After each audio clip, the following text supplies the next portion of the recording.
자, 신구약 성경, 이 신구약 성경을 하나의 드라마로 비유하면 그 주인공은 바로 예수 그리스도이십니다. 이 예수 그리스도, 성경이라고 하는 큰 드라마의 주인공인 예수님을 더욱더 빛나게 하는 그러한 명품 조연들이 성경에는 많이 등장합니다. 그 중에서도 가장 탁월한 명품 조연을 들라면 오늘 본문에 바로 세례 요한이라고 할 수 있을 것입니다. 우리는 모두 다 참 빛이신 예수님을 더욱더 빛나게 하는 그러한 조연의 역할을 맡은 자들입니다. 예수님이 참 빛이신 이유는 그분이 빛의 근원이 되시기 때문에 그렇습니다.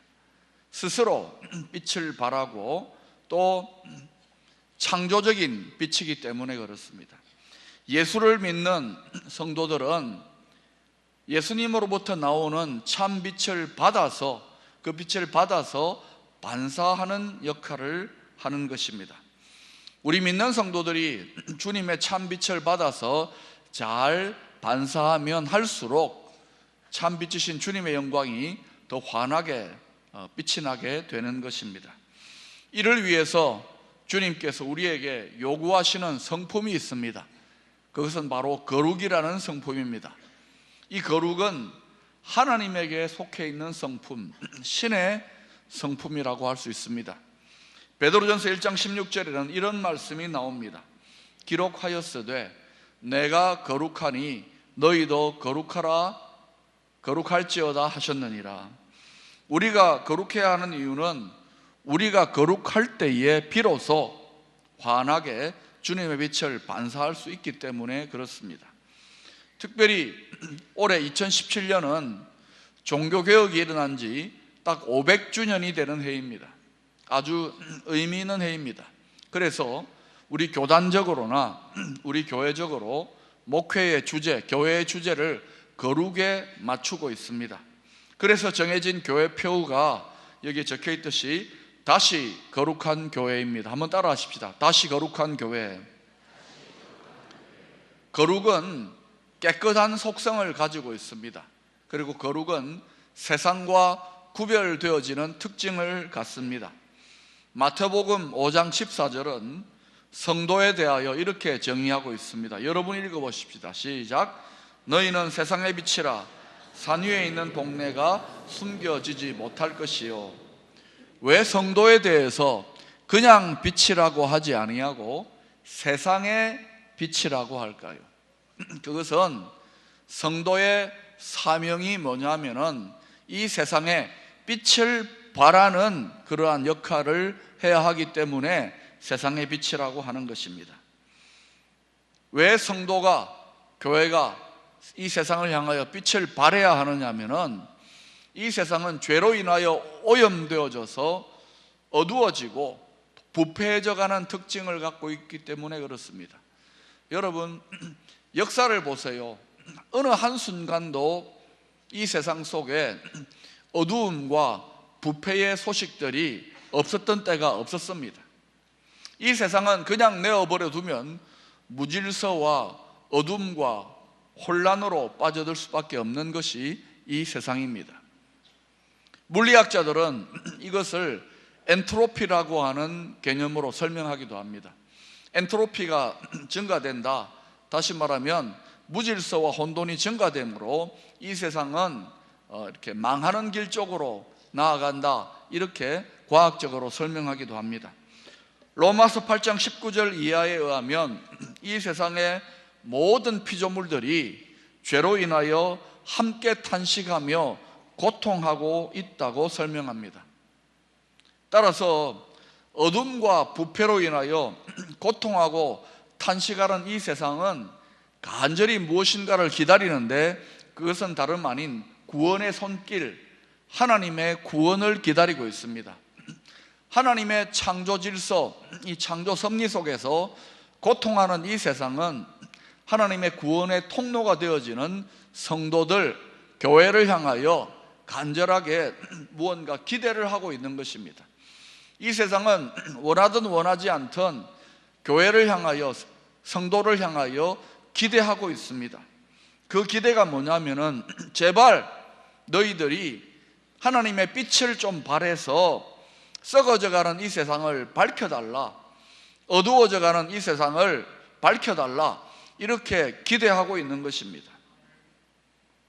그런데 마태복음 5장 13절을 보면 교회와 성도들이 이 사명을 제대로 감당하지 못하면 세상으로부터 버림받게 될 것을 주님께서 친히 경고하고 계십니다.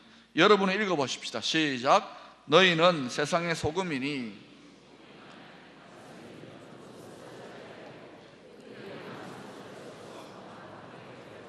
사람에게 밟힐 뿐이니라. 예를 한번 들어보십시다. 러시아 정교회라는 교회가 있습니다. 이 러시아는 1000년의 이상의 교회 역사를 갖고 있습니다. 그래서 복음이 편만하게 온 나라에 전해졌습니다. 러시아 정교회는 그 권세와 영광이 대단했습니다. 그런데 그 권세와 영광을 가지고 세상을 섬기며 세상의 빛과 소금의 역할을 제대로 감당해야 되는데 그 권세와 영광을 가지고 부패하고 안주해 버렸습니다. 그렇게 되자 하나님께서 세상을 들어서 공산주의자 레닌이나 스탈린 같은 사람들을 들어가지고 러시아 교회를 하나님 말씀의 경고대로 짓밟아 버렸던 것입니다. 소금이 맛을 내지 못하니까 밖에 버리워져서 짓밟힘을 당하는 것입니다. 여러분, 교회가 번성했던 나라들 중에 그 교회가 시대적인 역사적인 사명을 제대로 감당하지 못함으로 인해서 짓밟힘을 당한 교회들이 역사 속에 많이 있습니다. 이것은 주님의 경고입니다. 말씀대로 되어지는 사건입니다. 자, 그러면 한국교회에 속한 저와 여러분도 예외가 아닙니다. 우리 또한 이 시대적인 역사적인 사명을 제대로 감당하지 못하게 되면 버림받게 될 것이고 또 짓밟힘을 당하게 될 것이라는 것을 알아야 됩니다. 하나님이 세상을 들어 교회를 심판할 수도 있는 것입니다. 그래서 여러분, 사명은 감당해도 되고 안 해도 되는 것이 아니라 우리의 생존을 위해서도 우리가 감당해야 되는 것인 줄로 믿습니다. 여러분, 하나님이 저와 여러분 그리고 교회를 축복하시고 부흥케 하시고 보호하셔야 될 이유가 무엇입니까? 그것은 바로 이 세상 속에서 사명적인 위치를 감당할 때 그 이유가 분명해지는 것입니다.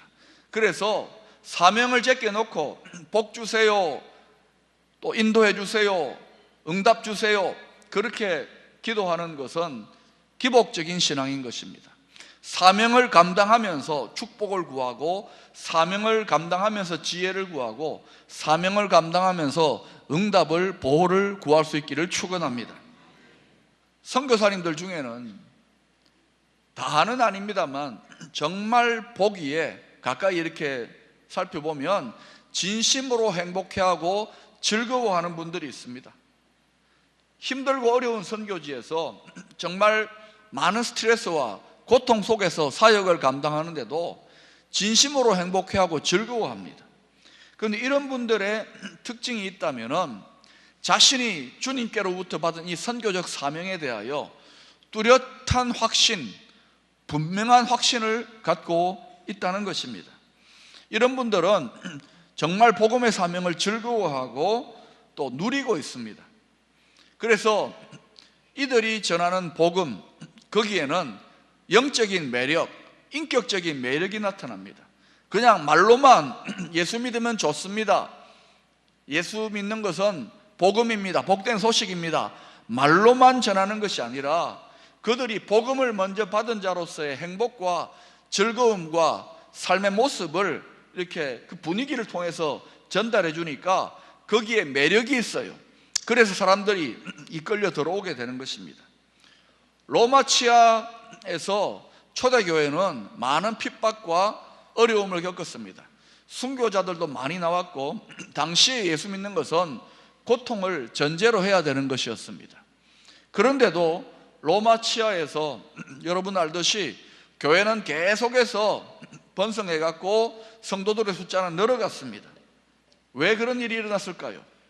그것은 그 복음 메시지의 진실성 여부를 넘어서서 예수의 복음을 먼저 믿는 그 성도들의 삶을 통하여 나타나는 영적인 매력, 어떤 인격적인 매력이 있었기 때문에 그 매력에 이끌려 들어갔던 것입니다. 당시의 사람들이 볼 때는 그들에게는 자신들과 같은 세상적인 즐거움이나 찰나적인 쾌락은 없었지만 자신들에게는 없는 고상한 행복과 영적인 그러한 매력들이 있다는 것을 발견하게 된 것입니다. 예수님의 본격적인 생애가 펼쳐지기 전에 세례 요한은 참으로 독특한 매력을 가진 사역자로서 당시 사람들의 폭발적인 관심과 인기를 한몸에 받았던 사람입니다.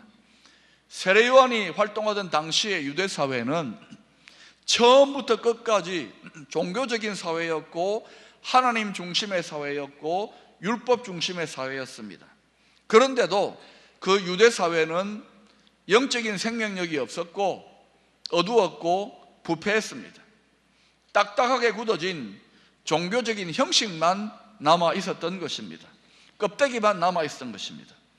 오죽하면 예수님이 공생의 사역을 시작하시면서 시작에도 또 마칠 때에도 성전을 청결하게 하시는 그러한 사역을 행하시면서 너희들은 이 성전을 강도의 소굴로 만들었다고 책망을 하셨을까요?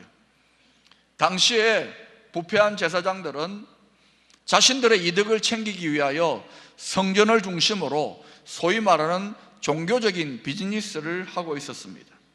또한 바리새인들은 하나님의 율법의 10계명을 길게 늘여가지고 365개의 금지 조항, 248개의 지켜야 될 조항, 1521개의 수정 조항, 무려 2134개의 율법 조항으로 만들어가지고 사람들의 일거수일투족을 간섭하고 정죄했던 것입니다. 숨이 막히는 시대였어요. 또한 정치 사회적으로는 로마의 식민지가 되었고 자신들이 그토록 혐오하고 적대적이었던 에돔이라고 하는 나라의 헤롯이라고 하는 사람이 자신들의 왕이 되어버리고 맙니다. 로마 당국과 에돔 사람 헤롯 왕은 경제적인 착취와 수탈을 가함으로 설상가상의 어려움들을 더했습니다. 이러한 암울한 유대 사회에 세례 요한이 하나님의 때가 되어가지고 혜성처럼 등장했던 것입니다. 그런데 이 사람을 보니까 당시의 종교사회 지도자들인 제사장들이나 레위인들, 서기관들의 모습과는 전혀 달랐습니다. 마태복음 3장 4절에 나타난 것처럼 세례 요한은 광야에서 털옷을 입고 지냈고 음식도 메뚜기와 석청을 먹었습니다. 이 요한은 낙타 털옷을 입고 허리에 가죽띠를 띠고 음식은 메뚜기와 석청이었더라. 그는 당시의 세상과는 일정한 거리를 두었고 하나님과 광야에서 집중적으로 교제하는 시간을 가졌던 사람입니다. 그는 청빈하였지만 영적인 권위가 있었고 영적인 생명력이 충만했던 사람입니다. 무엇보다도 희생적인 섬김 속에서도 자신의 사명에 대한 확신이 있었고 또 사명을 감당하는 자의 행복감이 있었습니다. 그런데 수많은 유대인들이 그가 전한 회개의 복음, 결코 쉽지 않은 복음이었습니다. 회개하라, 죄에서 떠나라는 이 복음에 대해서 열광적인 반응을 보였던 것은 바로 그가 보여주었던 영적인 매력, 인격적인 매력에 이끌렸기 때문인 것입니다. 마가복음 1장 5절은 당시의 반응에 대해서 이렇게 증거하고 있습니다. 여러분 읽어보실까요? 시작. 자기 죄를 자복하고 요단강에서 그에게 세례를 받더라. 세례 요한은 마치 오늘날로 치면 혜성처럼 나타난 아이돌 스타 같은 당시 민중들의 폭발적인 관심과 인기를 받았던 것입니다. 사람이 이런 인기와 관심을 한 몸에 받게 되면 대개 자신의 위치를 잃어버리고 사람들의 평판을 따라서 춤추게 되어 있습니다. 그런데도 세례 요한은 전혀 그렇지 않았습니다. 그 이유는 자신의 위치, 자기 사명의 자리를 정확하게 깨닫고 있었기 때문입니다. 여러분, 자신이 있어야 될 곳, 자신의 위치를 바로 아는 것이 지혜인 줄로 믿습니다. 세례 요한은 자신이 주인공이 아니라 조연이라는 사실을 분명하게 알고 있었습니다. 19절에 보면 그에게 열광했던 당시 유대인들이 당시에 국회라고 할 수 있는 산헤드린 공의회의 지도자들, 제사장들과 레위인들에게 도대체 저 세례 요한은 어떤 사람인지 공식적으로 확인해 달라고 하는 부탁을 하게 됩니다. 유대인들이 예루살렘에서 제사장들과 레위인들을 요한에게 보내어 내가 누구냐 물을 때에 요한의 증언이 이러하니라. 19절 이하부터 바로 산헤드린 공의회의 대표들과 그리고 세례 요한 사이에 대답이 이어지는 내용을 다루고 있는 것입니다. 그 주제는 도대체 세례 요한, 너의 정체가 무엇이냐? 이것이 이 대화의 주제입니다. 이에 대한 세례 요한의 첫 번째 대답이 뭐냐면은 나는 그리스도가 아니라는 것입니다.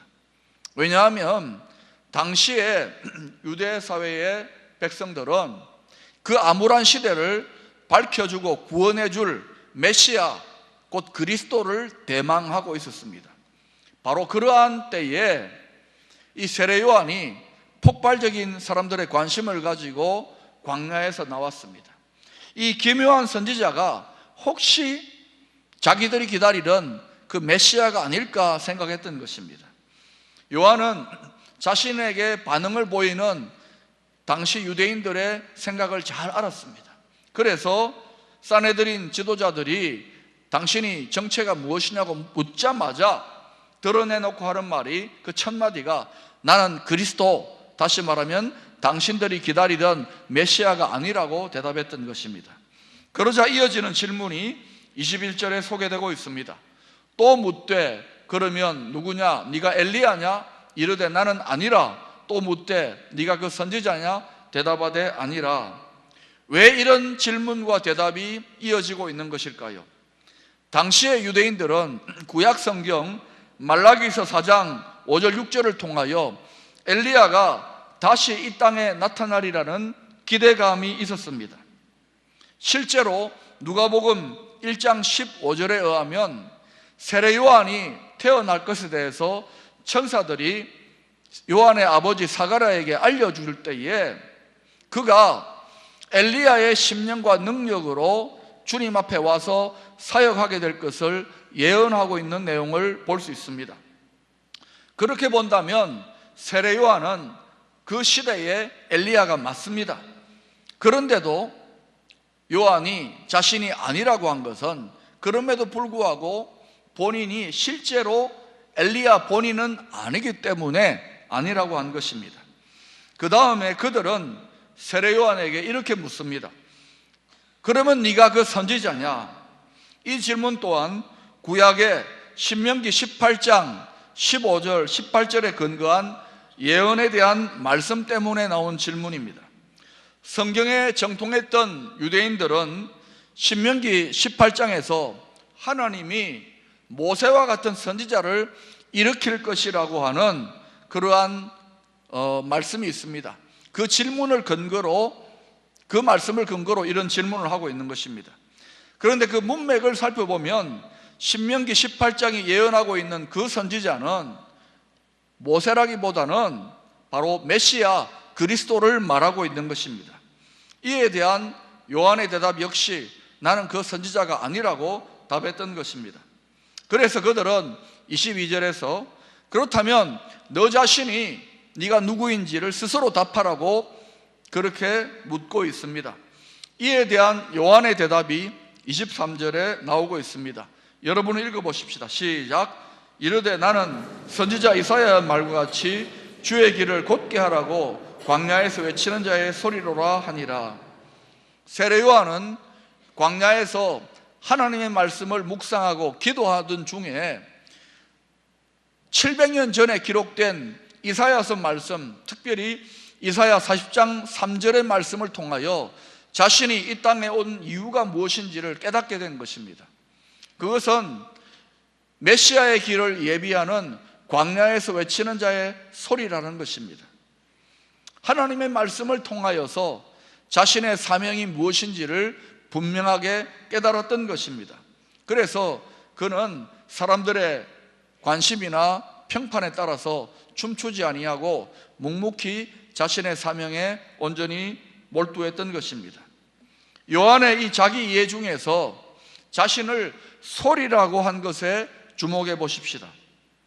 요한은 진리이신 바로 말씀이신 예수 그리스도가 아니라 소리일 뿐이라는 것입니다. 말씀과 소리의 관계는 어떠합니까? 말씀은 소리 이전에 존재합니다.